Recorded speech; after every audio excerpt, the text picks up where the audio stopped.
Bueno, muchas gracias a la Sociedad Pequeña de Anestesia por la invitación. Para mí es un honor estar aquí presentándoles eh, una actualización que viene en especial, pues, de la Sociedad Viaria Difícil del Reino Unido, que lleva dirigiendo la educación y la investigación realmente en el mundo acerca del manejo avanzado de la vía aérea. Y para mí, pues es muy grato estar aquí y compartir a las demás de 110 personas que están conectadas en este momento. Aprovecho para saludar a los egresados de la universidad, también a aquellos que han rotado con nosotros, a coinvestigadores del grupo de vía aérea que los veo ahí conectados, profesores míos, a todas las personas que de una manera han contribuido, pues, al desarrollo de el manejo de la vía aérea aquí en Colombia y en Antioquia, que hay que también reconocer que la Universidad de Antioquia, pues, tiene una tradición en esto que lleva más de 26 años. Hoy vamos a hablar del rescate de la vía aérea difícil no anticipada que hay de nuevo a propósito de la actualización, pues, de las guías DAS, como le decía en la introducción. Esto va a ser particularmente importante porque, digamos que recoge la gran mayoría de evidencia que tenemos acerca de este escenario, que es realmente difícil de investigar, pero que tiene algunas consideraciones que pueden impactar en la práctica diaria, y hay unas recomendaciones en especial que creo que pueden ser un punto de inflexión en nuestra práctica. eh, pues vamos a desarrollarlas a lo largo de los próximos 40 minutos. Básicamente el contenido de esta webinar de hoy es hacer una introducción de la importancia del tema del rescate, hablar, me voy a centrar en lo práctico de las guías con uno que otro aporte de otros estudios aparte, como para complementar de dónde viene esta recomendación, o por lo menos mi visión, una visión pues parcializada, pero pues que tiene algunos años de experiencia en la universidad, resaltando los puntos clave, importante pues las novedades, pero también aquellas conductas que tal vez no sean novedosas, pero que de alguna otra forma necesitamos implementarlas de una mejor manera en el mundo y en Latinoamérica. Porque para nadie es un secreto que ustedes son expertos, los anestesiólogos son expertos en el manejo de vía aérea, en especial con las técnicas convencionales, en especial con la laringoscopía directa y el uso de supraglóticos. Sin embargo, esta gran capacidad y este gran porcentaje de primer intento puede hacer que haya cierto grado de resistencia frente a otras técnicas. Y eso ha sido lo que ha pasado en el mundo, que incluso teniendo la disponibilidad de los equipos al lado, ante un paciente difícil no pensamos en ellos, en parte porque nunca los usamos. Entonces, resaltar en estos puntos clave eso, tanto las novedades como aquellas prácticas que ya están muy soportadas, pero que es probable que tengamos problemas de limitación, no solo aquí en Colombia, sino en el mundo, incluso la propia guía DAS lo reconoce, para dejar un espacio de aportes y preguntas. Este concepto de la vía difícil es fundamental. Tenemos que empezar definitivamente definiéndola. ¿Y qué es la vía difícil? Ya llevamos bastante en el desarrollo de este tema. Antes, de hecho, se hablaba de un profesional experto, pero la vía difícil o la vía de alto riesgo, como también se le ha llamado para quitarle ese reto al operador, es un fenómeno en el cual un profesional entrenado enfrenta dificultades para la ventilación o la intubación con cualquier técnica. Esto incluye la ventilación con máscara facial, el uso de supraglóticos, cualquier forma de laringoscopia, o sea, video o laringoscopía directa, eh, pero además de que yo pueda estar viendo, puede ser una dificultad en el paso del tubo, en la intubación, o de la dificultad de las técnicas en frente del cuello del paciente, que para el escenario de vía aérea en rescate y de hecho también en anticipada, sería la cricotirotomía abierta en primer lugar, y en el caso que tengamos entrenamiento o idealmente que tener un compañero o compañera especialista quirúrgico, pues la traqueostomía en forma de rescate o electiva. Eso está como una definición de fenómeno. Ojo, que un paciente puede cambiar en el tiempo. O sea que la vía aérea probada realmente no existiría, porque como es un fenómeno de interacción entre el profesional y el paciente, Las variables de contexto, por ejemplo, el corto tiempo de apnea segura en un escenario séptico o el altísimo riesgo de broncoaspiración en un paciente con una obstrucción intestinal, haría que, a pesar de no tener predictores o a pesar de que un paciente en anestesias previas o intubaciones previas haya sido manejado a primer intento con éxito, igual se presente. O sea que esto de la vía aérea no es un diagnóstico como tal, alguien es fácil y difícil, sino que es un fenómeno que va a tener diferentes interacciones y de hecho DAS también lo reconoce, dándole un gran impacto a las variables de contexto y la vía aérea difícil fisiológica. Su incidencia va a ser variable. En anestesia electiva, si yo tengo valoración preanestésica de rutina, un seguimiento de esos pacientes, una categorización y un cambio de manejo alrededor de esa valoración, la incidencia baja y puede ser incluso menor del 5%.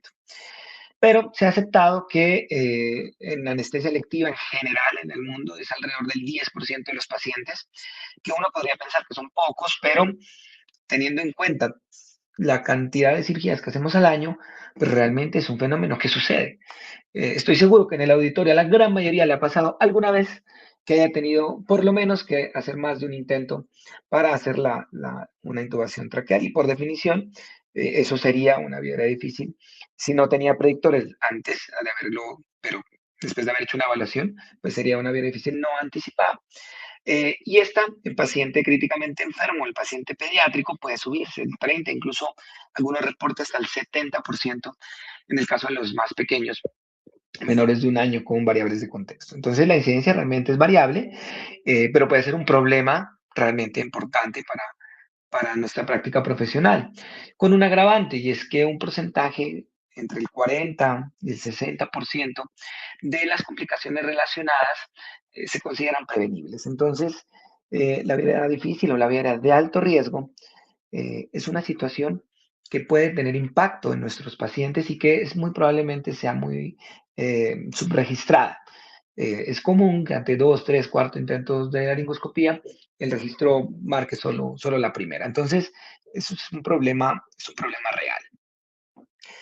Eh, si hay una idea, un concepto que a mí me gustaría que mis estudiantes que rotan con nosotros en el grupo y ustedes como egresados o los anestesiólogos y anestesiólogas que nos acompañan hoy, que se lleven para la casa sería esta diapositiva.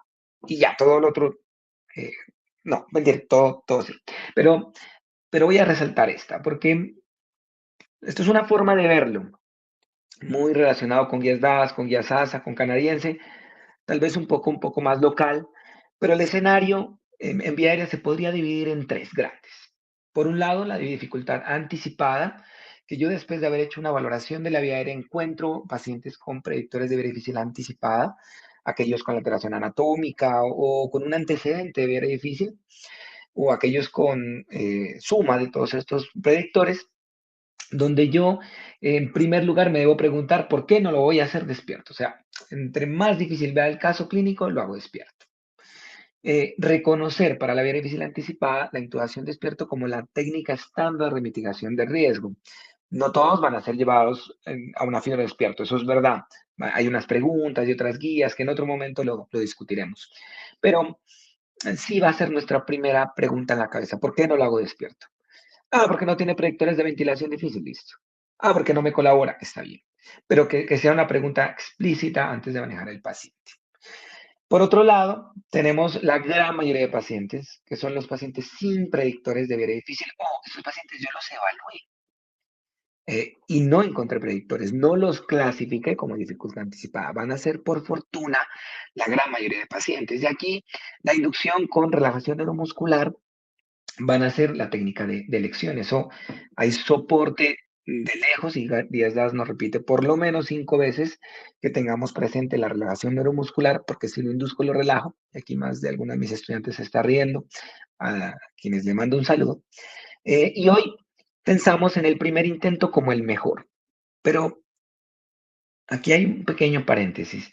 Si yo ya tengo soporte, que incluso en pacientes sin predictores, que en personal experto o que en personal en formación, La biolaringoscopía, en especial la biolaringoscopía de valva angulada, es la que mejor ve y la que mejor porcentaje de éxito a primer intento tiene, pues tal vez el estándar va a ser inducción, relajación y biolaringoscopia de rutina.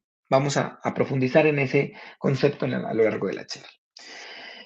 ¿Qué pasa si yo tengo un paciente con dificultad anticipada? Sé que es difícil, pero está en falla ventilatoria ya, o sea, está saturando 60, no me colabora, está a punto de entrar en un paro cardíaco porque está obstruido. Pues estoy en una situación forzada a actuar.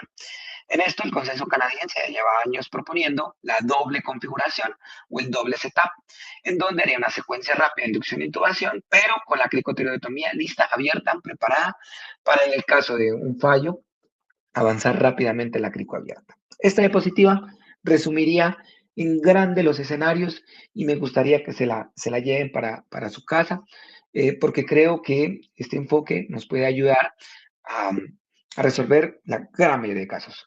Hay efectos, por supuesto, la estenosis traqueal es un excepto, el paciente pediátrico es otro mundo, la paciente obstétrica es otro mundo, pero digamos que los escenarios grandes son esos tres en la gran mayoría de pacientes. Hay un tema importante que relata Das, y aquí entrando un poquito más tanto a DAS como al análisis del NAP7, que es de paro cardíaco. El NAP4 fue de vía aérea y el NAP7 de paro cardíaco. Y es que post-COVID en el mundo se ha visto un aumento de la morbilidad de los pacientes. Yo estoy seguro que ustedes lo han visto en su práctica profesional hoy. Hay estudios que muestran que los pacientes están llegando ya con mayor edad en promedio, entre 2 y 5 años mayor que en el periodo previo a COVID, eh, con un mayor índice de masa corporal, siendo el sobrepeso y obesidad hoy una pandemia en el mundo.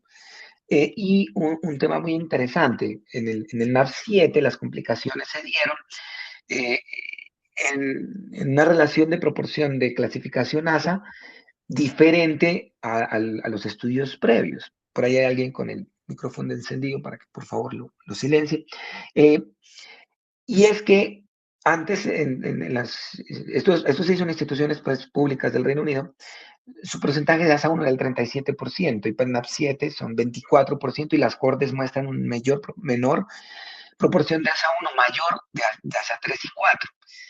Y eso nos está pasando a nosotros por el envejecimiento de la población, por los cambios en los sistemas de salud, por una presión sobre las atenciones que retrasan las oportunidades, hace que el paciente quirúrgico tenga una mayor comorbilidad. Y esto hace que la carga cognitiva de los anestesiólogos y las anestesiólogas sea mucho más alto. Entonces, esto es un tema que tenemos que tenerlo muy presente. Tal vez el cambio de laringoscopia directa a video no sea solo por tasa de éxito, porque estoy seguro que la gran mayoría de anestesiólogos son excelentes haciendo laringoscopia directa, sino porque les baja la carga cognitiva. Y usted, una cosa menos por qué preocuparse, preocupémonos entonces por la hemodinamia del paciente, que va a ser hoy la primera causa de muerte relacionada con anestesia. También hay que reconocer que hay una disponibilidad mayor de diferentes equipos, entre ellos la biolaringoscopía. El COVID hizo un impacto en eso, aunque aquí hay unos retos en Latinoamérica, porque no solamente es la disponibilidad, sino qué dispositivos, no todos los biolaringoscopios son iguales. Y además de tenerlo, si lo tengo reusable o lo tengo de reuso no permitido, y si tengo las suficientes valvas o palas del reuso no permitido, porque cuando se utilizan los dispositivos en una forma subóptima, pues el porcentaje de éxito va a bajar. También los supraglóticos, y hoy claramente los supraglóticos de segunda generación como estándar de cuidado, y nos menciona eso, el uso de ultrasonografía y en vía aérea hay dos temas muy importantes. Uno de ellos, la detección de la membrana cricotiroidea, y otro, la valoración de la vía aérea que incluye la detección de pie de epiglotis, que vamos a ver. Pero también la ultrasonografía gástrica. A mí personalmente esto me ha cambiado mi práctica en algunos pacientes de riesgo, aunque requiere sus curvas de aprendizaje. Tal vez no es de nuestro medio, o no sé si algunas instituciones de alta complejidad sí, pero DAS reconoce que hay un aumento de los dispositivos de alto flujo, como la cánula nasal de alto flujo, que podría permitir aumentar los tiempos de apnea segura en pacientes con variables de contexto. Esto tal vez en unidades de cuidado crítico sea una realidad en el país, pero creo que ahí sí nos haría un poco más de falta en la implementación, por lo menos en quirófano de rutina.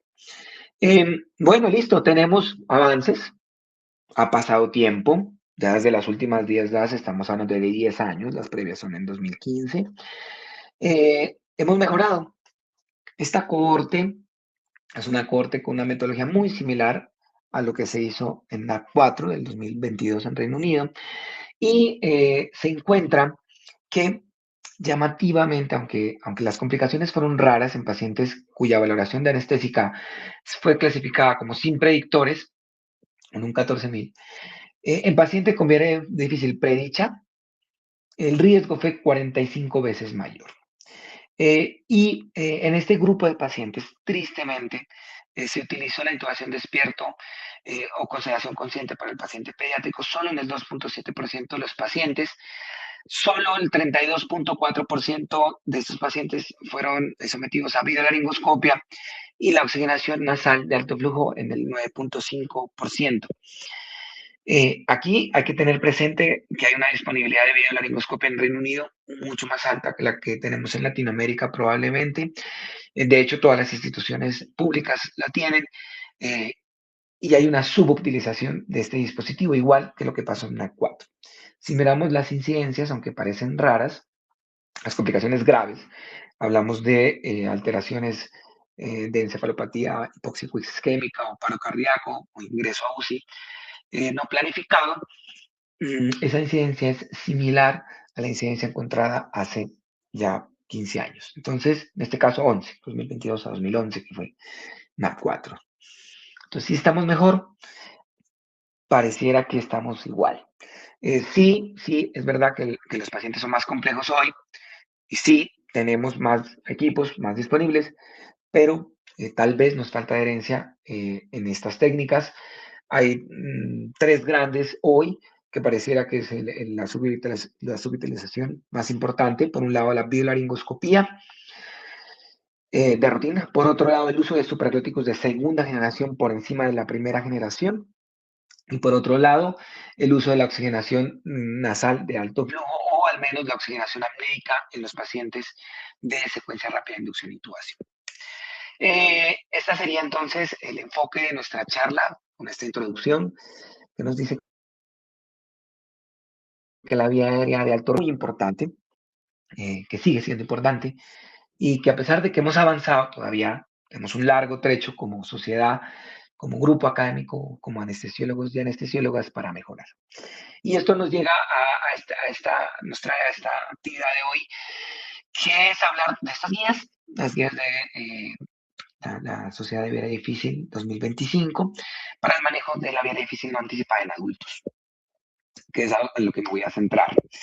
La metodología es bastante interesante. Ellos hacen una revisión sistemática en el cual incluyen más de 1.200 artículos y una cantidad impresionante de reuniones. Luego una reunión para consenso de las 65 recomendaciones basado en varias rondas Delphi y luego de su invitación de expertos y análisis a otras sociedades que incluyó de hecho Eva estuvo presente acá haciendo los comentarios y dándole un grado de evidencia que lo pueden poner lo pueden identificar en los anexos. Yo me voy a centrar en lo práctico, porque considero que tal vez así nos llevamos para la casa unas ideas un poquito más sedimentadas, más claras. Esto se va a dividir en varios subgrupos, hay unas consideraciones que lo plantea Das así, que me parece muy acertado, porque son generales a todos los planes. Entonces, estas consideraciones pues las vamos a tener primero. Aquí hay un avance, un primer avance, y es que, claro, la ventilación con máscara facial es una habilidad central en la práctica de la medicina moderna, que incluye no solo la anestesiología, sino la unidad de cuidado crítico, urgencias y cualquier médico o médica que se enfrente al manejo avanzado de la vía aérea. Y esto tristemente ha sido un poco olvidado, las técnicas de ventilación. Y un saludo al doctor Aldair y al doctor Laines, que están en el proyecto de Ben Mask. Y este problema nos trae a un enfoque, hombre, ¿cómo sabemos que estamos ventilando bien el paciente? Además de la facilidad de la expansión y de la saturación, DAS nos propone hacer una verificación continua, no solo con la necesidad de una, dos manos o el uso de coadyuvantes, que sería la previa. Aquí no incluyen, en la clasificación de Hans se incluía la relajación. Aquí no está incluida, pero es porque se presupone que todos los pacientes inducidos están relajados. O sea, aquí ya se presupone que incluso en el grado A el paciente está relajado. Y que va a depender si tengo un aumento de capnografía o no, si está sostenida y si tengo un plato para clasificarlo de grado A a grado D. Y además lo subclasifico si obtuve esos grados, dependiendo de la técnica. Una mano, dos manos, con cánula nasofaringea o cánula orofaringea. Otro tema transversal a todos los planes que vamos a ver hoy es la monitoría. Y aquí también hay un avance, también hay un cambio. Eh, para anestesiología tal vez no parezca un gran cambio hablar de la capnografía rutinaria en el abordaje de la vía aérea, pero en el mundo realmente solo se estima que el 30% de las camas de cuidado crítico tienen capnografía y un porcentaje menor en urgencias. Entonces aquí sí es un gran cambio hablar de tener capnografía de rutina en el abordaje de la vía aérea. Para nosotros tenía un gran impacto en los primeros niveles, en los escenarios de urgencia y en muchas unidades de cuidado crítico, porque va a ser uno de los marcadores más importantes de la detección de la intubación traqueal y de la dirección de la adecuada ventilación. También se recomienda el análisis del oxígeno expirado de rutina, en especial de un concepto nuevo que es la peroxigenación, no solo preoxigenar al paciente, sino mantener esta oxigenación durante todos los intentos. El uso de la monitoría de la relajación muscular como forma tanto de medir el tiempo como de medir el momento adecuado para mm, hacer el intento de la intubación y además de tener presente cuando vamos a repetir el relajante. O sea, para dar no solamente si lo induzco lo relajo, sino que además repito la relajación. Esa cronometría del tiempo me va a dirigir la redosificación y me va a hacer pensar también en el inductor, porque el NAP5, que es de recuerdo, identifica la vía difícil no anticipada como un factor de riesgo de recuerdo intraoperatorio. Este es otro concepto general que aplica a todos los planes, que también es nuevo, y es la peroxigenación. Nuevo en el sentido pues, del escenario de la guía, esto ya viene tiempos, pero digamos como en el sentido de vamos a aplicar esto de una manera un poco más rutinaria, no solo la preoxigenación, que no importa la casa, la guía, la referencia, usted puede utilizar CEDAR, que está en español y también son recientes, ASA, guías canadienses, guías chilenas ya un poquito más antiguas, 2012, DAS, todas las guías de manejo de vía aérea hoy recomiendan la preoxigenación de rutina. Y también hay cohortes y estudios observacionales que muestran que realmente no todos los anestesiólogos y anestesiólogas preoxigenamos de rutina a los pacientes, para que lo tengamos muy presente. Para la preoxigenación y la peroxigenación tendremos presente dos cosas adicionales. Luego de esa preoxigenación, tener una oxigenación apneica, en especial en los pacientes con eh, vía aérea difícil fisiológica o esas variables de contexto, como el paciente urgente, el paciente en cuidado crítico, el paciente séptico, el paciente que pienso que por su fisiología tiene corto tiempo de apnea. Aquí puedo utilizar una cánula nasal de alto flujo que prolonga los tiempos de apnea segura, o también hay ensayos que muestran que utilizar una cánula nasal convencional y una cánula nasofaringea a 10 litros podría aumentar los tiempos de apnea segura, pero creo que en nuestro medio sí sería una necesidad aumentar esta disponibilidad de dispositivos de alto flujo. Y esto es más explícito hoy. Entre cada intento del plan A, cada intento del plan B, utilizar una ventilación de rescate, en especial cuando el paciente presente hipoxemia. Entonces, esta peroxigenación se considera de rutina y es una medida general.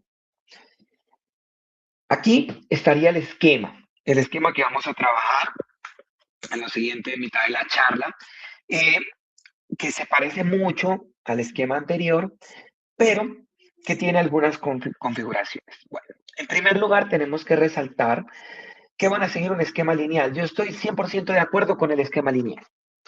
Mm, Hemos practicado en simulación, por ejemplo, el esquema de ASA, que es un círculo con diferentes alternativas. Y esto puede generar dudas en el operador, porque yo hago un primer intento con laringo directa. Rescato el paciente con un supraglótico. Bueno, ¿qué hago? ¿Me paso al plan B? Quito el supraglótico, hago laringoscopia. Llegó el compañero y con el video, ¿qué hago? Como que podría generar un poquito de confusión en el operador. Yo también pienso que este esquema lineal, y esto sí es una apreciación pues, personal, es un poco más práctico, un poco más pragmático a la hora de hacer el rescate, por otra razón, y es tal vez renunciar al plano tan rápido eh, podría para algunos pacientes hacer que se pierdan oportunidades. Por ejemplo, el cambio del operador, o mejor aún, el cambio de un equipo a una videolaringoscopia de valva angulada o una video valva Macintosh, podría ser muy poderoso en plan A y podría estar evitando los salto de los planes. Eso hablando del esquema lineal. Eh, este esquema nos hace pensar siempre en la peroxigenación y por eso nos recuerda aquí en el lado izquierdo de la pantalla, oxigenar durante todo el procedimiento del paciente. Esto se olvida mucho por la visión de enfoque. Cuando uno mira la guía o mira Vortex o mira las guías canadienses, parece muy sencillo, pero cuando uno se enfrenta al paciente real, como eso es una tormenta de emociones, realmente no es tan fácil acordarse de todas las intervenciones. Y además de oxigenar, nos recuerda transversalmente la confirmación de la ventilación con capnografía. Esto son dos cambios que parecen cuadraditos, pero realmente tienen un gran impacto. En el esquema general de los planes que vamos a desarrollar también, nos deja en rojo la declaración de la crisis, porque nombrarlo para dominarlo. Y en mayúsculas, cuando hago el diagnóstico, cualquier dificultad que encuentre, incluso en el primer intento, mi primera acción de tratamiento va a ser llamar por ayuda, para que la ayuda llegue al segundo, al tercer intento del plan A. Porque si yo pido la ayuda cuando ya he fallado, pues me va a llegar es en el plan C. Y aquí va a ser especial referencia a la verbalización de las crisis y de la verbalización constante para tener conciencia situacional de grupo al acompañante, al segundo al mando, a ese otro anestesiólogo o anestesióloga que está conmigo a mi lado, así sea viéndome. Y este ayudante, este operador que ayuda, va a ser fundamental y en las guías DAS es explícito. Esto hace que este esquema, aunque parezca muy sencillo, realmente tenga grandes impactos a la hora de resolver un paciente. Y antes de avanzar a los planes, también quiero hacer una referencia a esta línea debajo de la declaración fallida, y es pedir los kits de los siguientes planes, en especial del kit de cricotirotomía abierta, incluso desde plana. Esto es un cambio. Y es un cambio muy importante. De hecho, hay un ensayo clínico controlado en simulación que muestra que tener el equipo al lado, ahí uno mirándolo, ahorra 3 minutos la toma de decisión. Y eso en vía aérea es un montón de tiempo. Entonces, como novedades en general, vamos a tener este rol del asistente de la vía aérea en todos los planes, la importancia de la oxigenación, la capnografía y el bloqueo neuromuscular, la onda de bloqueo neuromuscular, es decir, el TOF, en todos los planes.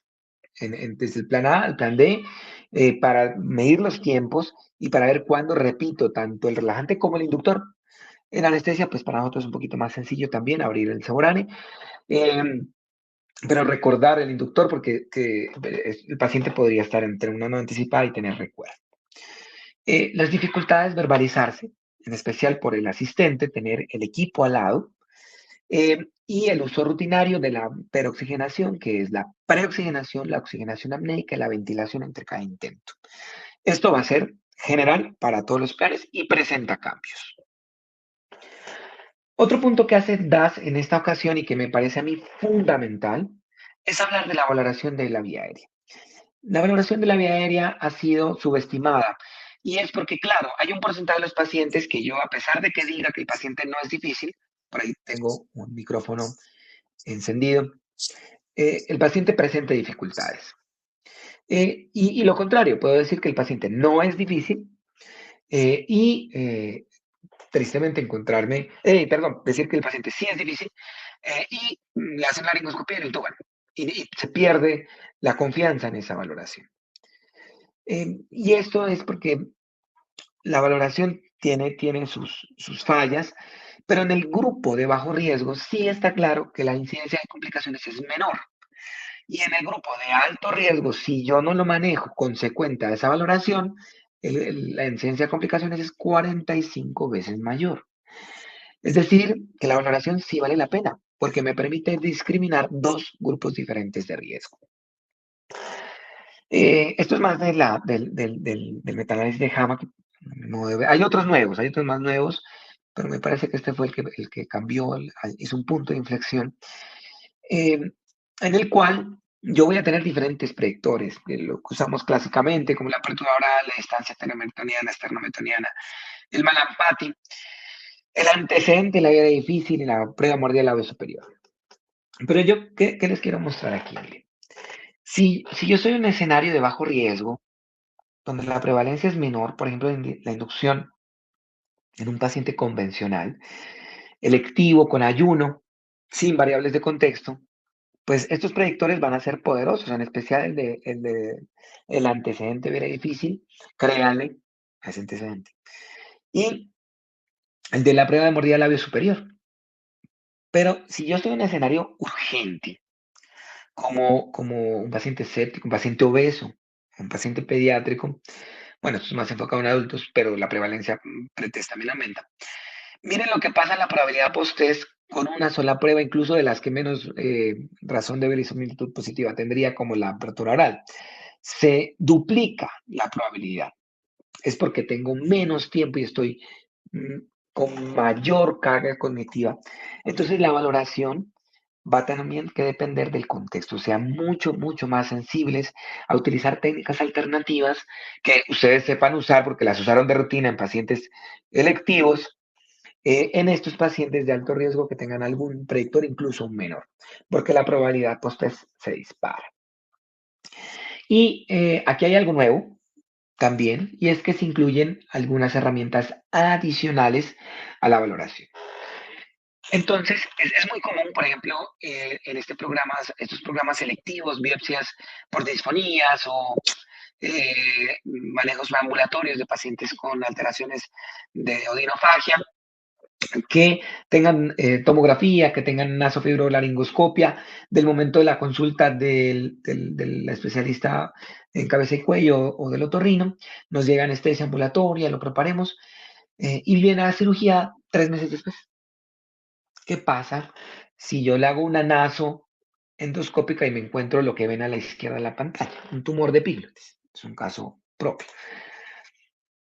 O como lo que ven a la derecha de la pantalla, esto es con un AP Advance, un videolaringoscopio, este es el paciente, donde se ve un tumor que ocluye el 80%.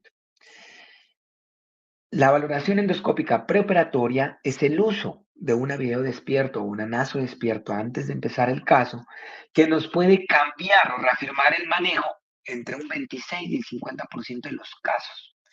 Entonces, en aquellos escenarios, en especial aquellos de las alteraciones anatómicas, valdría la pena que anestesiología se tome 10 minutos antes de la preparación del paciente para hacerle esta valoración. La video despierto de valoración endoscópica preparatoria soy bastante popular. Esto lo he notado yo pues con lo que me cuentan los residentes de la evolución en los diferentes sitios de rotación y porque claro, si usted hace video de rutina se va a sentir muy cómodo y esto bien titulado, en especial con el uso de remifentanilo, dexmedetomidina o un bloqueo transtraqueal, por ejemplo, de la vía aérea, realmente es muy bien tolerado y les puede cambiar el manejo. Aquí está el paciente mostrándonos que está muy tranquilo.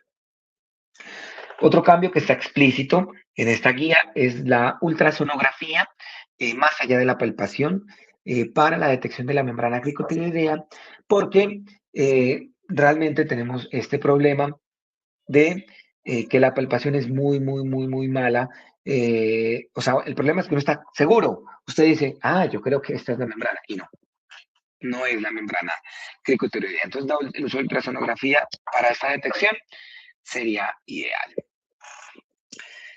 En los pacientes obesos, los pacientes con el aumento del índice de masa corporal, hay otro predictor que está cada vez más soportado en la literatura, que es la distancia piel-epiglotis. La distancia piel-epiglotis, mm, realmente el punto de corte, que 24, que 36, todavía se está estudiando, pero podría ser una forma avanzada para identificar a aquellos pacientes que tengan no solo laringoscopía directa difícil, sino ventilación difícil. Y por eso se hace un énfasis. Aquí les dejo cómo hacer la ventana. Lo que ven a la derecha es la distancia piel al hueso ioides, que también se ha estudiado. Cuando la encuentren, esto no es tan fácil en todos los pacientes, no aparece así, pero si la encuentran se van a ir un poquito más caudal para encontrar la distancia piel hasta la epiglotis. Esto se mueve con la deglución y así lo pueden detectar. Esta interfase nos va a ayudar, el punto de corte se está estudiando, pero tener 24 milímetros podría ser un buen punto de corte inicial para pacientes que tengan sobrepeso u obesidad. La revista chilena de anestesia tiene esta imagen que a mí me parece muy bonita y que también considero que puede ser un apoyo a la valoración de la vía aérea y es la ultrasonografía gástrica. DAS nos menciona a aquellos pacientes con el uso de nuevos medicamentos antidiabéticos o cuando los tiempos no estén seguros o incluso cuando sospeche retrasos en el vaciamiento. Un antro gástrico por encima de 10 centímetros cuadrados en la visión de circunferencial en cualquier grupo etario va a ser mayor de 100 mililitros, que es un factor de riesgo pues, de broncoaspiración. Esto le puede cambiar el manejo a uno como anestesiólogo, en especial en los escenarios tal vez selectivos y también en algunos urgentes. De hecho, la incidencia de estómago lleno es del 75% en los urgentes, o sea que un 25% estaría vacío. Eh, Hacer la ultrasonografía gástrica requiere curva de aprendizaje. Eso sí, lo hemos identificado en el CLUA, en el grupo de área de la universidad, pero creo que es una oportunidad para nosotros en anestesiología de aumentar la seguridad para estos pacientes. Fuera de cirugía, vamos a tener dos grandes escenarios. Por uno, el cuidado crítico y urgencias, y por otro, el escenario paraclínico, antes o prehospitalario, antes de que el paciente llegue a una institución.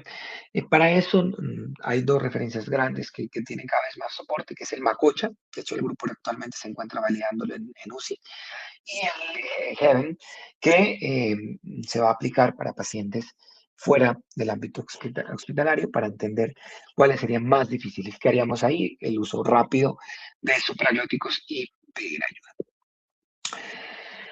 ¿Cómo será importante esto de la valoración y de la clasificación de esta dificultad anticipada que incluso en una guía de rescate, DAS nos muestra, nos recuerda eh, la intubación como el paciente despierto como la estrategia de oro para la mitigación en este momento?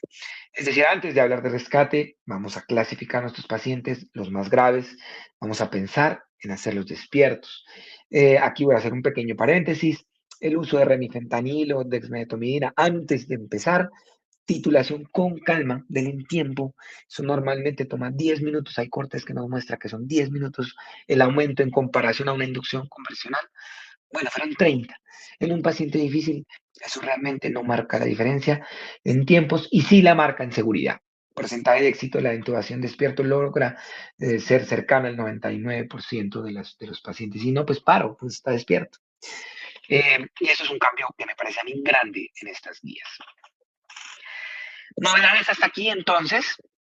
El uso de estudios para anticipar las dificultades, como por ejemplo la endoscopia, la biolaringoscopia, incluso en el paciente despierto, la ultrasonografía gástrica, la ultrasonografía de la membrana cricotiroidea durante la evaluación de vía aérea para elegir qué abordaje de fauna vamos a usar. Esto lo voy a profundizar ahorita más adelante. La detección de la vía aérea fisiológicamente difícil, en especial en cuidado crítico y fuera de quirófano, o realmente esto también aplica al paciente de cirugía urgente, porque también se hace este fenómeno de la vía aérea fisiológicamente difícil. Y la importancia de considerar la intubación despierto cuando se anticipa una dificultad. Esto me parece a mí fundamental y por eso se los resalto. Bueno, ya vimos el esquema general, vimos el algoritmo plano en términos grandes. Ahora vamos a entrar un poquito más en cada uno de los planes en los próximos pues, 10 a 15 minutos, donde observamos que la biolaringoscopia hoy es un estándar de cuidado. Aquí van a ver una foto de un estudio que estamos haciendo ahorita de no inferioridad, laringocel versus CIMAC, y esta es una imagen de un dispositivo diseñado aquí en el país. No tengo conflictos de intereses con ellos, pero me encanta hacer la investigación que estamos haciendo. Si Gabriel está aquí, le mando un saludo, que es mi investigador principal, porque tiene una visión muy buena, tal vez puede optimizarse, pero podría ser una alternativa nacional para llevar a la videolaringoscopia a las diferentes unidades en el país, incluyendo el primer nivel, porque esto no es de los anestesiólogos, la vía aérea es de los médicos y las médicas que están ahí enfrentándose todos los días, de hecho, a pacientes más difíciles. Entonces, pienso que esta imagen, eh, espero que les guste, a mí me genera mucho orgullo realmente. Vamos a hablar del plan, profundizando un poco más. Bueno, luego de que valoré, hice un primer intento. Hice un primer intento. Y ese primer intento fue fallido. Ya sé por qué no pasó el tubo, porque lo más probable es porque no haya mirado una adecuada Cormac. Miren que está de primero, mi primera línea va a ser pedir ayuda. Fundamental, está en rojo, olvidado, muy olvidado. En las simulaciones y en la práctica profesional hemos notado que realmente la ayuda suele pedirse después de 2, 3, 4, 5 intentos. Vean la primera para que le llegue antes. Recordemos esto del uso de la peroxigenación, pero adentrándonos en plan A, aquí hay tres consideraciones muy importantes. Uno, siempre que se pueda, tenga acceso, idealmente entrenamiento, use videolaringoscopia, incluso para el primer intento. Eso es un salto cuantitativo y cualitativo a lo que veníamos trabajando antes. Asegure la adecuada relajación neuromuscular, de hecho, monitorícela. Con ese tiempo, también esté muy pendiente del tiempo. O sea, tengo una conciencia del tiempo. ¿Para qué? Para ponerle el inductor y evitar el recuerdo, para repetir el relajante, para saber cuándo cambiar de estrategia. En el plan A vamos a tener algunos cambios que son muy poderosos. En primer lugar, tenemos el uso de boogies o estiletes. Esto hay que practicarlo, en especial con boogie y en especial con videolaringoscopia. Hay que darle la forma de la valva que ustedes tengan en su sitio de trabajo. La manipulación laringeo externa, en especial cuando la visión esté alterada. O sea, aquí la dificultad puede ser, veo bien pero no pasa el tubo. Listo, el boogie. No veo tan bien. Listo, maniobras de manipulación laringeo externa. Optimizar la posición, en especial el paciente obeso, si no lo puso al inicio, póngalo en rampa. Cambia el tipo de valva o el dispositivo, si no usó videolaringoscopia en el primer intento. Un pequeño paréntesis muy corto. Hay mucha controversia alrededor de la fuerza cricoidea y del tema de la membrana cricoidea y de la maniobra de Selig. Pero hoy, 2026, DAS sigue hablando, y personalmente estoy de acuerdo, con el uso de Selig. ¿En qué escenarios? Ventilación con máscara facial, porque hay ensayos que muestran que eso se insufla menos el estómago. Y en video, porque ahí lo dicen explícito, la presión cricoidea no altera la visión de la videolaringoscopia y puede impedir que el tubo se vaya esofágico. Entonces sí les puede servir. Si por alguna razón les está alterando la visión, suéltela. Digamos que esa fue la recomendación que está en DAS hoy, que es muy controversial y podríamos quedarnos tranquilamente horas hablando de eso, pero que todavía aparece. Aquí el asistente de la vía aérea, miren que tiene un papel explícito. Vamos a mirar en los tiempos, a mirar en el monitor los intentos. Otro punto para la video, que mi compañero al lado tiene conciencia situacional. Y va a estar muy pendiente de tener los dispositivos. Y va a tener en la mano el supraglótico. Si mi compañero tiene en la mano una Prosil, yo digo, ay, sí, vení, pongámosla.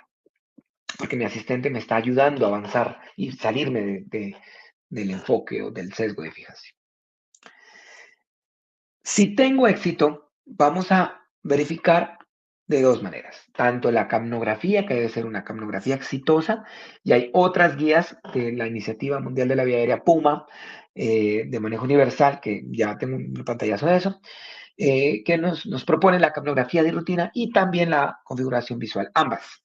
La capnografía sola no, porque podría tener un paciente monobronquial o en la punta de la glotis y tener capnografía. Por eso necesito la confirmación visual, que el tubo haya avanzado las cuerdas. Y la configuración visual sola tampoco no, por el fenómeno de suplantación glótica. Yo estoy seguro, completamente seguro que el paciente está intubado y realmente no. Es el esófago que el estar dilatado por la tracción deja dos barritas blancas. Y realmente eso le pasa a personal experto. Eso se llama suplantaciones porque usted está seguro. Usted niega y dice, no, esa era la glotis. Y realmente no. Si después de estos tres intentos, das todavía queda con 3 más 1, fallamos, entonces vamos a declarar, y debe ser una declaración explícita de la falla de la intubación. Y aquí el asistente me va a cargar, además del plan B, que ya lo tenía preparado cuando yo estaba haciendo los intentos, o cuando cambiamos de operador, se estaba haciendo los intentos de intubación, el plan B, también tenemos el plan D. Y esto es otro cambio, pues, de la guía. Estos son los criterios entonces para que el CO2 exhalado sea correcto. Deben tener todos los criterios, que los niveles aumenten la exhalación y caigan durante la expiración, que esa amplitud sea consistente o que aumente, que tenga al menos 7 respiraciones, que la lectura sea clínicamente apropiada, lo que estoy haciendo, no que esto esté bajando cuando yo esté haciendo la ventilación, y que la amplitud sea mayor de 7.5 milímetros de mercurio por encima de la línea basal. Estos criterios deben ser cumplidos para pensar que es una capnografía adecuada. Si el paciente está saturando adecuadamente y no tengo capnografía, podría confirmar. Y si el paciente está hipoxémico, eh, tengo que pensar si es seguro o no retirar el tubo, pero si está hipoxémico, lo más probable es que haya que retirar el tubo, porque lo más probable es que, y no tengo pues capnografía, es que no esté intubado. Sin capnografía no hay vida. Y este fue posiblemente el metaanálisis que ha cambiado el manejo en estos escenarios de rescate y de incluso tratamiento convencional de la vía aérea, que compara laringoscopia con cualquier forma contra eh, laringoscopia directa, donde en cualquier escenario, incluyendo el paciente convencional, el paciente con proyectores, la laringoscopia es superior para evitar la falla de la intubación y la hipoxemia y también el éxito a primer intento. De hecho, la mitad de las incidencias de intubación esofágica. En unos metaanálisis pasa la línea, en otros no, pero realmente la intubación esofágica, el primer intento está soportado, también los tiempos, y así fueran iguales en eficacia, la conciencia situacional que se comparte el grupo sería suficiente para recomendar videolaringoscopía de rutina. Por ahí tengo un compañero con el micrófono encendido. ¿Qué les puedo aportar yo?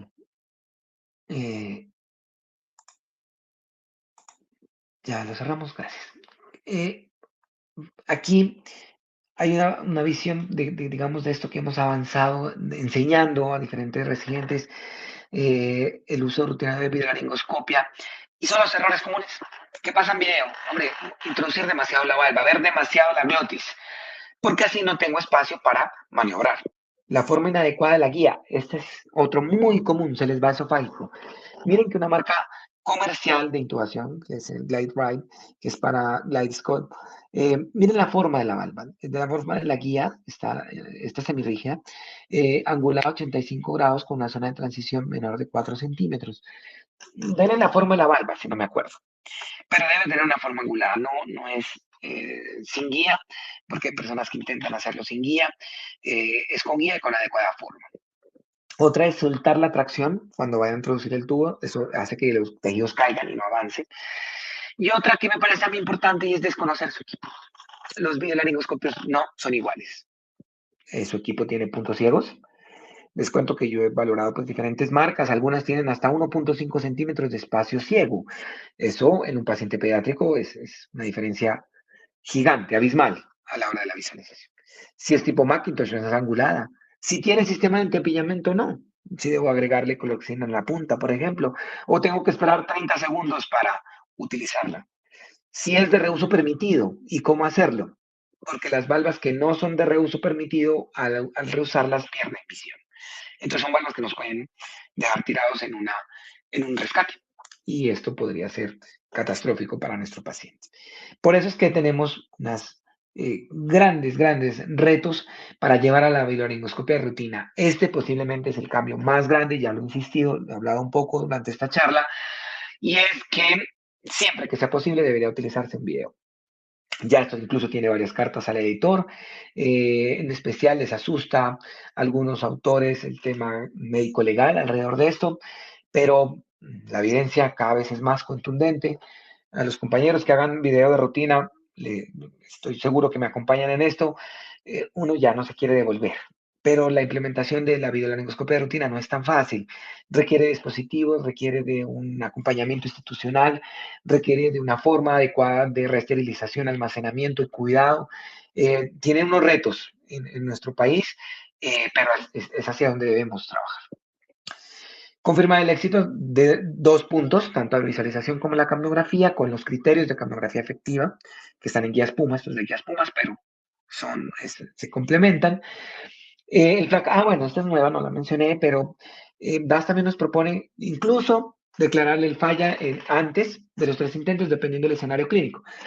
Si usted piensa de entrada que no va a haber ningún cambio con la siguiente laringoscopia, podría pasar de entrada al plan B, va a depender del escenario, pero está muy limitado a la práctica, ya cada quien definirá. Si yo valoré y el paciente no tiene alteración de anatomía, pues personalmente pienso que no había razón para terminar rápido, porque si yo tengo un Corma 4 en laringoscopia directa, pues debería avanzar a una video de valva angulada. Y de hecho, si tengo un Corma 4 en laringoscopia directa, pues tal vez mi compañero tenga una visión diferente. Entonces, no sé si renunciar al primero, eso va a depender del escenario clínico, pero da sí deja una apertura ahí de finalizar antes. En plan A, tener el plan D, llamar el kit, eso también es un tema nuevo que tenemos que practicarlo. Entonces, tenemos que hacerlo en simulación para que nos quede mejor. Una vez que el plan A ha fallado, debemos declararlo y vamos a pasar al plan B. Y aquí hay una imagen que a mí me encanta.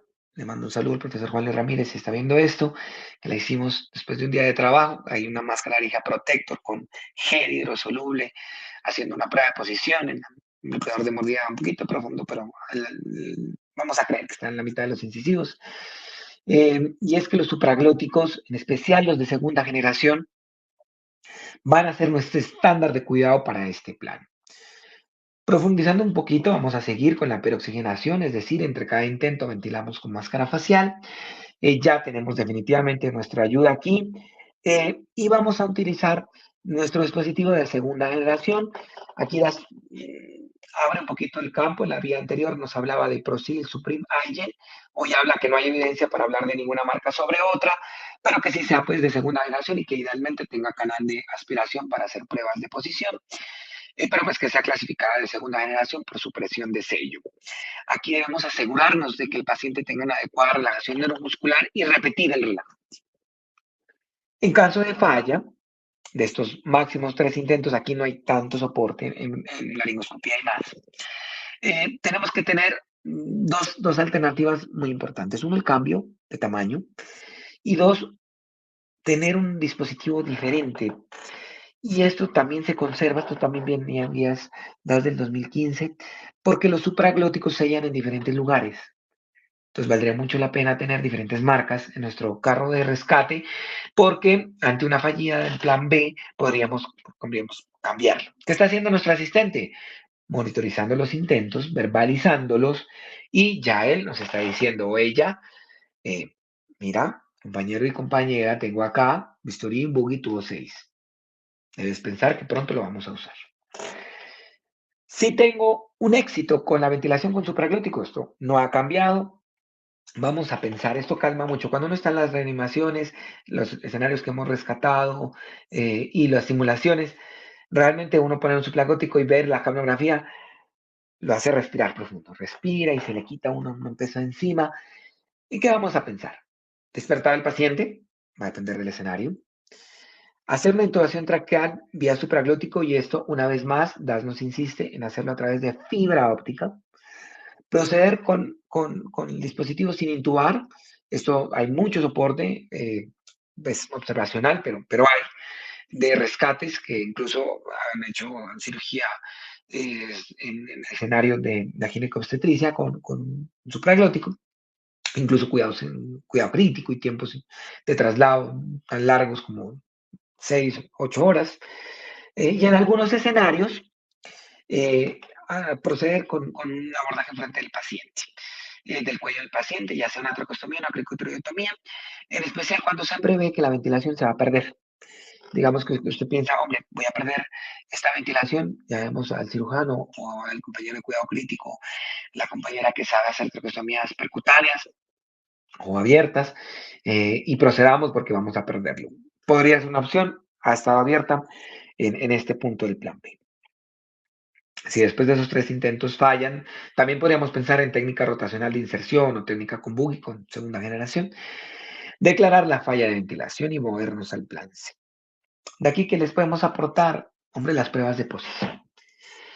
Los dispositivos de segunda generación son tan poderosos porque además de ventilar bien y lo hacen mucho mejor, me permiten saber si están bien puestos. Pongo gel en el canal de aspiración, miro que la presión de sello sea mayor de 20 centímetros de agua, que el bloqueador esté en la mitad, el bloqueador de mordida está en mitad, los incisivos marcan la mitad de ese bloqueador. Que una sonda orogástrica pasa fácil, a una Procil 4 le pasa una 14 French. Si ese gel que yo puse en el canal de aspiración no hace fugas, no hace burbujas, y que si yo hago presión suprasternal, oscile. De lo contrario, dependiendo de las alteraciones, este equipo puede estar afuera, puede ser muy pequeño, puede estar doblado, esto es súper grave porque el paciente ni siquiera ventila, o podemos hacer lesiones graves de la vía aérea, ha pasado, o que la punta está en la glotis. Esto hay un riesgo en las supraglóticos muy pequeños o en las de primera generación. Miren, aquí está el gel en el canal de aspiración. Muy sencillo, y aquí hay un paso de la sonda.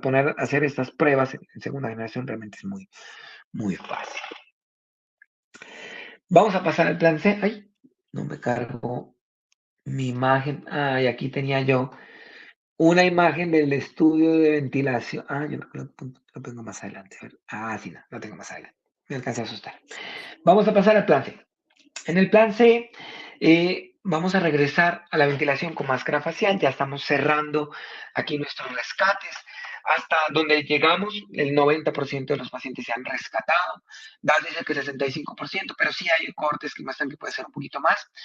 Y aquí vamos a intentar un último intento, asegurando la relajación neuromuscular, de ventilación con máscara facial. Este intento debe estar con el BIOS al 100. Debo tener definitivamente una técnica de 2 personas, ya sea doble CIE o VIE con tubo con dispositivo orofaringio o nasofaringio. Y aquí sí, mucho cuidado, la profundidad anestésica. Esto sí se olvida mucho, y en la incidencia de recuerdo aquí es 10 veces mayor al paciente convencional. Nuestra asistente, ¿qué está haciendo? Nos está ayudando con la ventilación.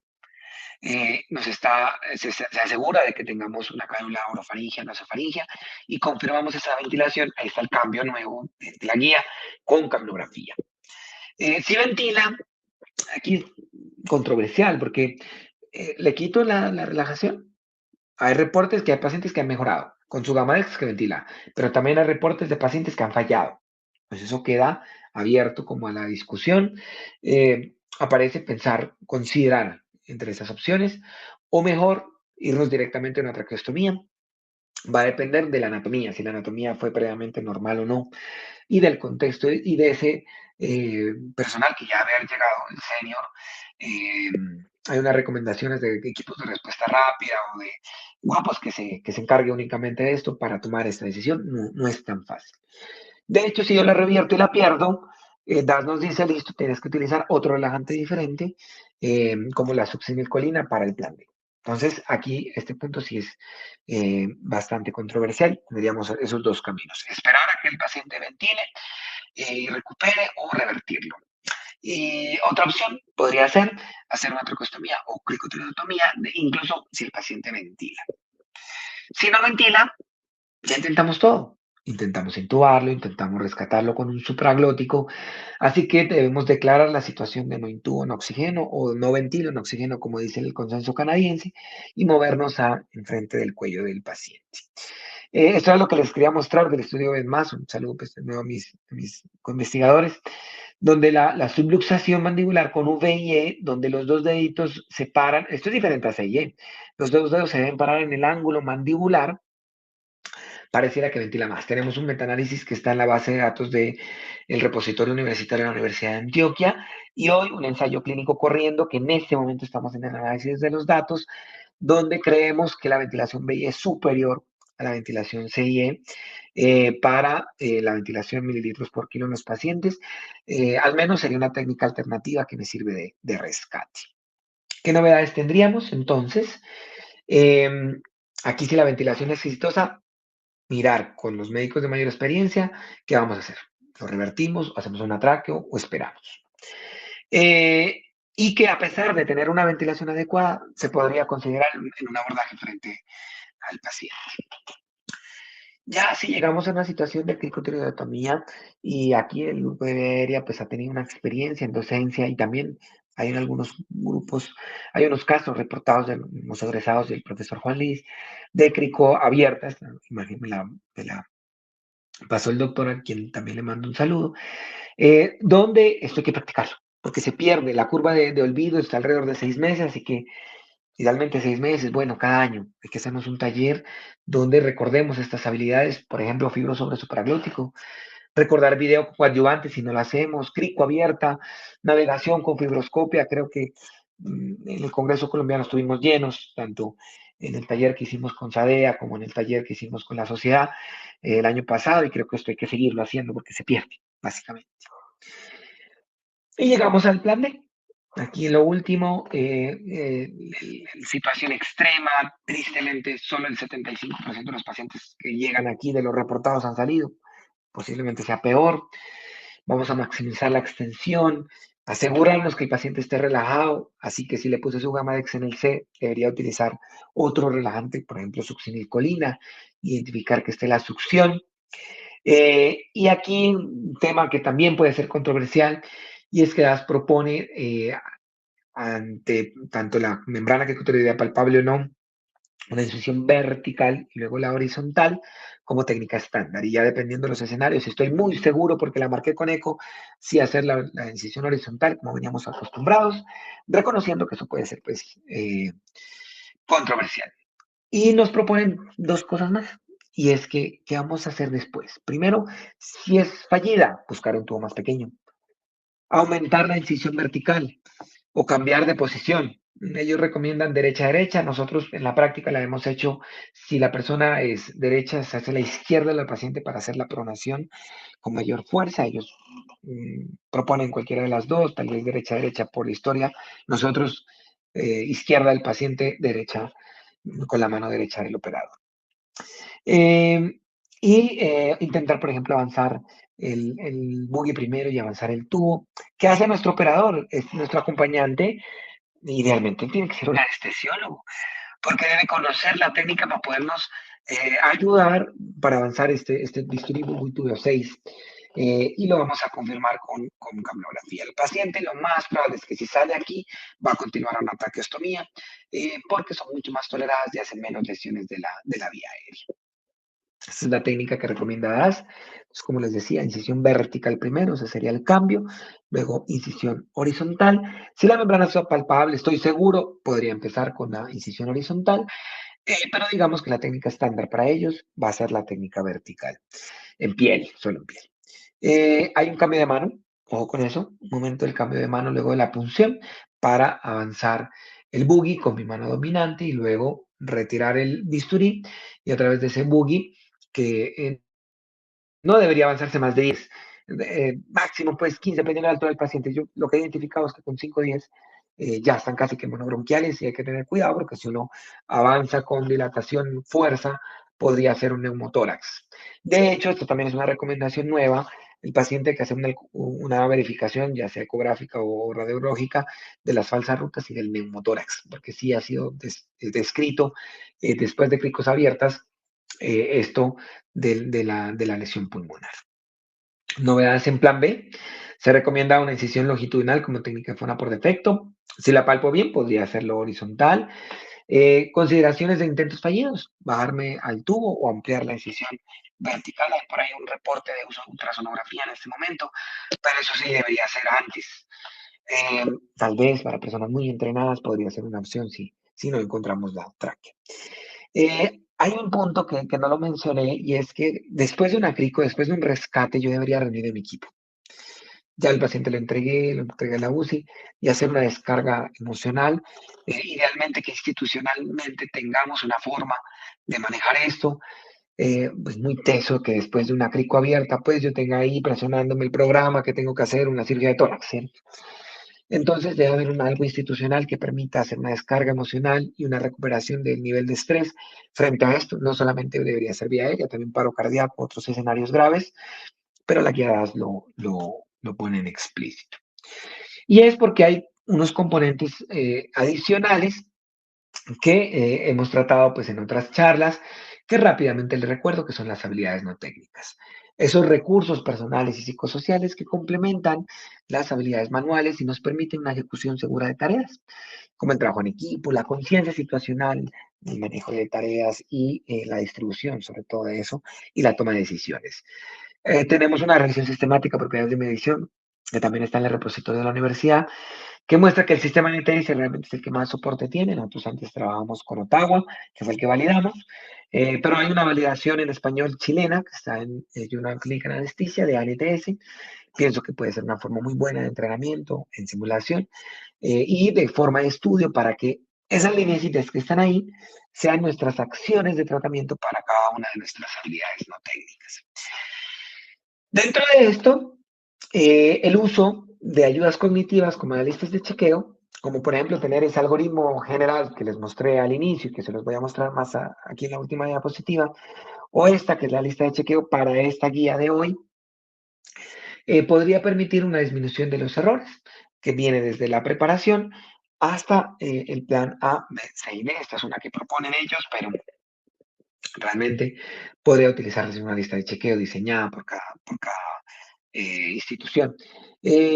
Aquí hay que tener presente que las listas de chequeo están pensadas para las personas que conocen del escenario, que lo han trabajado. No es como para llegar a conocer el tema y hacer un chip de cada uno. En mi práctica lo que he hecho es que le dejo la lista al residente, a mi acompañante, yo intento hacer lo que más puede, le digo, bueno, ¿qué me falta? Como para que no sea un retraso, mirar que el acceso venoso esté permeable, pues tal vez ya llevamos más tiempos con eso, pero tal vez se me olvidó. Entonces mi asistente, mi acompañante, mi compañero, mi compañera me va a ayudar a tomar esa decisión. A mí me han salvado un montón de veces, mis compañeras y mis residentes, en los escenarios críticos. Profe, no será un neumotórax, era un neumotórax. Entonces, hacer el uso de ayudas cognitivas y permitir que su equipo le ayude, va a ayudar que esto se complemente en el trabajo en equipo. Esto es para terminar la visión general, que ya la trabajamos paso a paso, punto a punto, desde lo práctico, desde lo del grupo que hemos ido avanzando, intentando no meternos a todos los estudios originales, pero realmente cada lineecita de eso tiene un soporte detrás, pensando que cada cuadrito que hay aquí realmente tiene un impacto, reconociendo que uno de los impactos más grandes, por lo menos a mi modo de ver, es esta recomendación del uso de la laringoscopia siempre que sea posible, que hoy nos está diciendo, hombre, es el primer intento.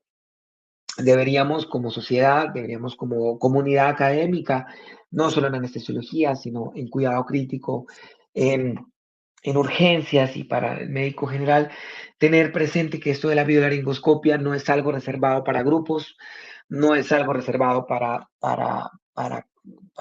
los rescates, es algo que ya debería ser implementado de rutina y faltarán algunos años, pero hay iniciativas y pienso que en la educación y la implementación de estas guías, como el webinar que hicimos hoy, pueden ayudar a que se logren estos cambios porque la vía era difícil, no anticipada, sigue siendo una causa prevenible hoy de mortalidad prevenible en anestesia.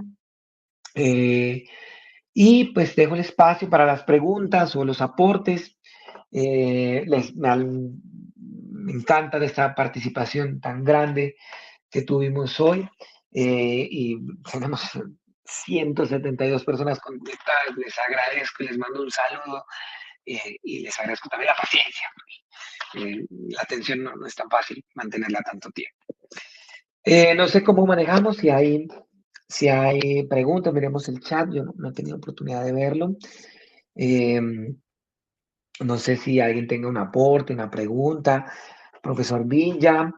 Eh, Sí, quien quiera hacer preguntas, por favor, hacerlo a través del chat o pide la palabra y le abrimos el micrófono. sí, de pronto Sí, alguno sí, de mientras mis. lo hacen, yo quería hacerte una pregunta. ¿Conoces el documento de SCARE de crisis en anestesia? La Sí, sí, sí, actualización. sí. Uno de los capítulos es intubación difícil, no te voy a decir ya exactamente el nombre, es vía aérea fallida. Se- Esto con lo que nos contaste hoy, que está excelente, muchísimas gracias por la actualización. Em, es útil, hay que actualizarla. Deberíamos en el quirófano o en cuidados intensivos eh, tener estas guías DAS. ¿Cuál es tu opinión? Sí, yo pienso que, bueno, podríamos tener eh, diferentes ayudas cognitivas. Realmente uno lo que termina haciendo es como adaptándose a sus sitios de trabajo. Yo pienso que estos principios son tan generales que aplican tanto para urgencias en primer nivel. eh, De hecho, la evidencia muestra eso, que el video y estas técnicas son más poderosas en los escenarios donde menos entrenamiento hay. Así que podríamos tenerlos en cuidado crítico también. No lo diga por niveles de entrenamiento, porque por supuesto que hay muchos intensivistas con un altísimo nivel de entrenamiento, pero la exposición sí es menor, porque en anestesia las intubaciones son de rutina. Usted tranquilamente en un programa de CEPRES, usted hace 8 en un día. Tal vez en cuidado crítico, en urgencias un poquito menos. Entonces, sí valdría la pena tenerlas y más que tener cual guía, que realmente todas tienen principios muy similares, estos principios vienen, si uno mira la guía del 2003 o la primer video que hay de ASA por allá del 92, hablan de la intubación despierta del paciente difícil y hablan del uso de supraglúticos y las técnicas alternativas de rescate. O sea, esto realmente no hay nada nuevo bajo el sol, pero sí la implementación. Entonces nos falta este tema. Y pienso que sí, deberíamos tenerlas en ambas, tanto en urgencias como en cuidado crítico, como en anestesia. Ambas, tanto la SCARE como la DAS. Bien, muchas gracias. Preguntan. Muy buenas noches, doctor Zamudio. Como siempre, un placer escuchar sus excelentes charlas.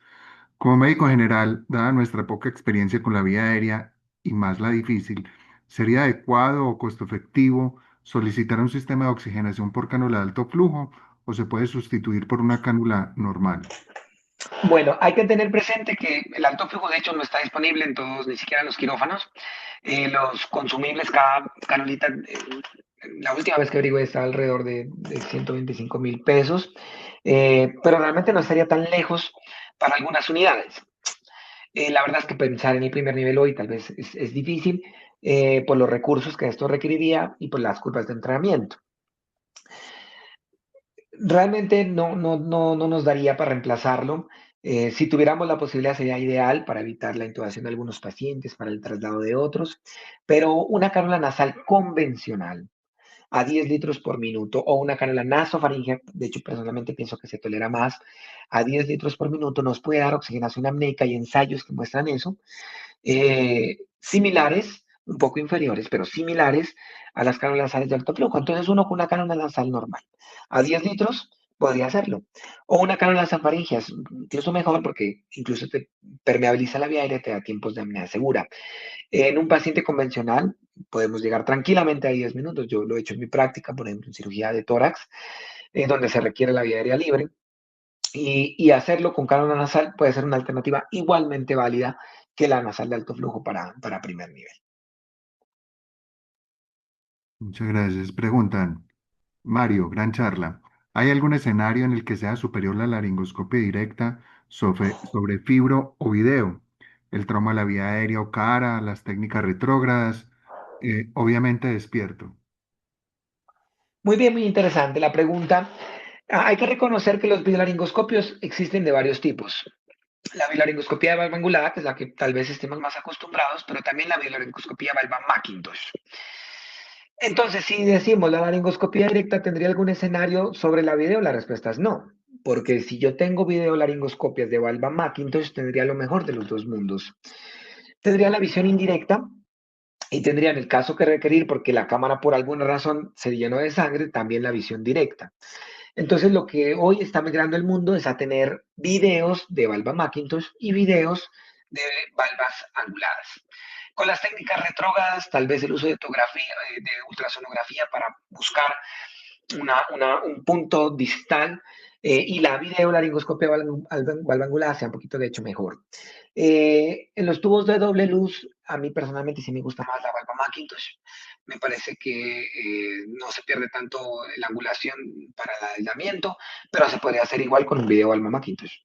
Entonces, digamos que hoy ya de rutina deberíamos migrar, ir pensando en cómo tener nuestros dispositivos que tengan la posibilidad de las dos formas de valva, siendo los dos videos, video valva Macintosh y video valva angular.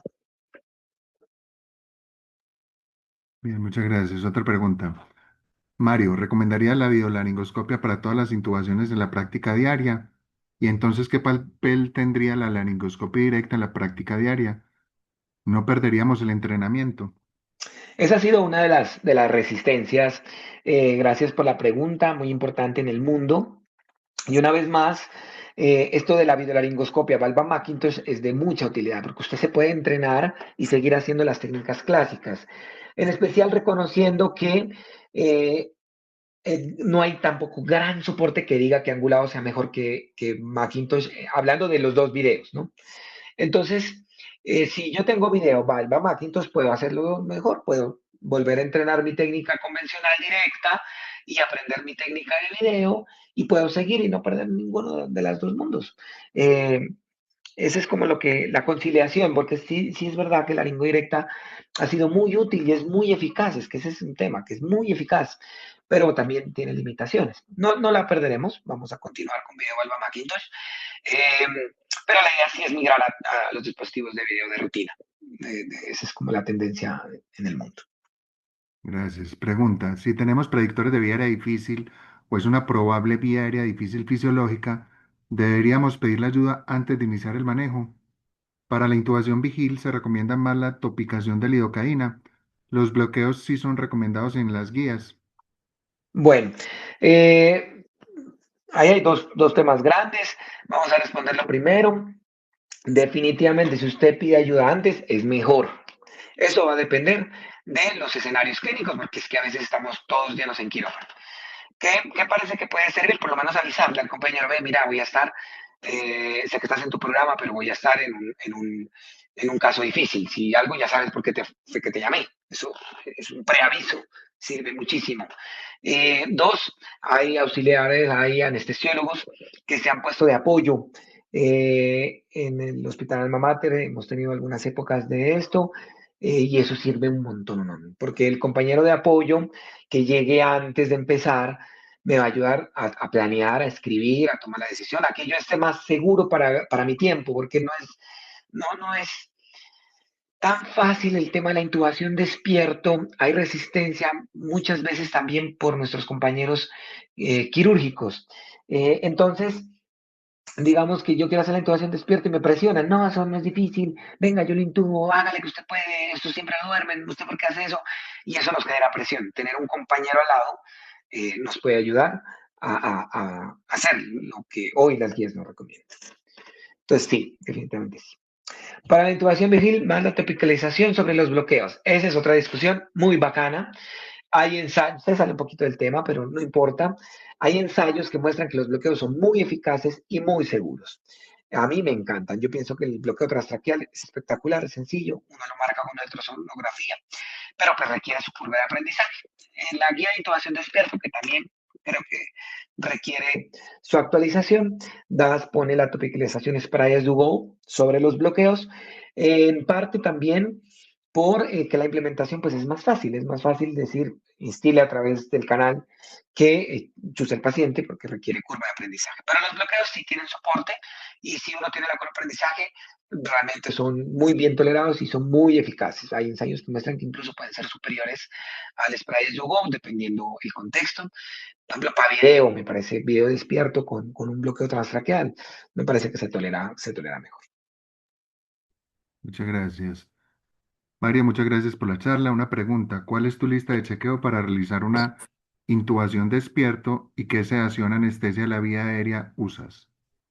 La lista de ahí, pues a mí me gustará con el algoritmo STOP, me parece que es muy práctico, que lo pueden verificar en las guías. Eh, Otra opción, no, yo pienso que Stop es como lo más práctico ahí. Yo soy feliz con el REMI. La verdad me gusta más el REMI. Hay ensayos que han mostrado que el supraglótico también, la desmedotomía es muy buena, pero la titulación es un poquitín más larga y da más tos. Yo utilizo técnica de REMI fentanil, lo pongo primero, que si hay un residente todavía conectado se estará riendo en este momento porque insisto mucho en eso. Antes de cualquier cosa, del alivio, antes de cualquier cosa, para garantizar una tolerancia al procedimiento. Después de eso sí lo titulo. Eso es como personal, pero realmente los ensayos muestran que Desmed o Remy son dos alternativas válidas. De stop, de hecho, por ejemplo, pone Remy. No lo combino con benzodiazepinas por el riesgo de apnea. Eh, Das dice bajas dosis, una sola única en preparación, en el caso que lo requieras, y con un segundo anestesiólogo, pero personalmente no lo combino. Dejo un agente único y lo titulo. Bien, y la última pregunta, buenas noches. En pacientes con trauma de la vía aérea o absceso, donde la posibilidad de secreciones es de alta probabilidad, donde la videolaringoscopia pierde efectividad, ¿qué nos recomienda? Bueno, entre más difícil lo veo, lo despierto, ¿cierto? Y debo pensar también que dentro de mi estrategia despierto no solo existen las técnicas de fibro o video. Sorprendentemente, la video despierto es muy bien tolerada en sangre. No creería que no, pero realmente con curva de aprendizaje, video más Jan Cower, es bien titulada. Eh, pero en abscesos, tal vez la fibro nasal sea un poquito más tolerada y mejor visión. Pero la intubación despierto incluye también otras técnicas, como el uso de supraglóticos despierto. Esto les puede aislar las secreciones para poder ver bien con la fibra. Esa técnica a mí me gusta mucho. O la traqueostomía despierto. Va a depender de cada escenario. Entonces la estrategia no es solo una herramienta. La estrategia es hacerlo despierto. Y de ahí se me abre una gama de herramientas, una gama de dispositivos. Para sangrado, la video despierto es realmente tolerada. Hay que titular la inserción y que la cámara esté lejos y lo pueden hacer. O el uso de supraglótico y fibro sobre supraglótico, porque el supraglótico separa los tejidos, todo esto despierto, y puedo navegar con la fibra. O las técnicas de traqueostomía despierto son una opción. A mí personalmente la fibra nasal me gusta mucho, me parece que llegar a la glotis es más fácil y como el tubo entra un poco más cefálico, la angulación no es tan alta, entonces puede avanzar más fácil. Preguntan, ¿algún trabajo colaborativo con el videolaringoscopio del Hospital Pablo Tobón Uribe? No, de momento no hemos tenido, obviamente abiertos a cualquier llamada. Nosotros hemos trabajado literalmente con todas las marcas que hay, que han llegado al país. No tenemos en esa relación conflicto de intereses. Abiertos, abiertos a cualquier posibilidad de investigación, que el grupo actualmente tiene varios proyectos activos. Bueno, Mario, buena presentación. ¿Cómo manejarías una endoscopia de urgencias en un paciente con acalasia con comida impactada? Cedar nos habla de esto. Este es un paciente muy complicado, de alto reto por el riesgo de broncoaspiración. Un poquito más al escenario de anticipada, pero vale la pena que lo mencionemos, que de hecho se podría complementar con el de abajo. Y es que si yo tengo un paciente con altísimo riesgo de broncoaspiración, así no tenga predictores de laringoscopía difícil, podría pensar en una intubación despierto. De hecho, CEDAR lo recomienda hacer la intubación despierto con videolaringoscopio o fibra. En este caso que me plantean, pues tendríamos que ver muchos contextos, pero yo pensaría en una video despierto en plan A. Eh, por el riesgo de broncoaspiración, también está descrito porque el paciente puede toser. Tiene tos inducida. Así yo lo bloqueé. Así yo le bloqueé, le hago un bloqueo transtraqueal, que eso hace que la mucosa no sienta. El paciente tiene tos inducida, entonces hacerlo despierto sí puede ser una protección de riesgo en pacientes de beneficencia anticipada con riesgo de broncoaspiración o incluso altísimo riesgo de broncoaspiración sin, sin predictores. Esto ha sido escrito en especial en esto de la calasia y también en los pacientes con obstrucción intestinal que tengan activamente pues el vómito fecaloide. Y por último, paciente con estómago lleno e intubación despierto. ¿Se realiza bloqueos? Se puede. Sobre todo el transtraqueal, pues. Yo no suelo combinarlos, pero sí se puede. El transtraqueal es un bloqueo muy seguro que se puede usar. Lo he usado pues en mi práctica y tiene soporte para hacerlo. Al final, un bloqueo transtraqueal sería lo mismo que hacemos cuando en la fibro llegamos a la glotis e instilamos y termina el anestésico entrando a la tráquea. O sea, aquí sería como lo mismo que un spray de Jugol por otra vía. Listo, muy bien. Mario, muchísimas, muchísimas gracias. Excelente revisión, queda todo muy actualizado. Les Antes agradezco de- a todos por la participación. Gracias por la invitación a la Sociedad Antioqueña de Anestesia. bueno, y le recuerdo a los asociados de esa DEA, el próximo 12 de marzo, la Asamblea General. Invitados para que asistan presencialmente o en su defecto, deleguen el voto. Muchas gracias por conectarse a esta hora. Feliz noche.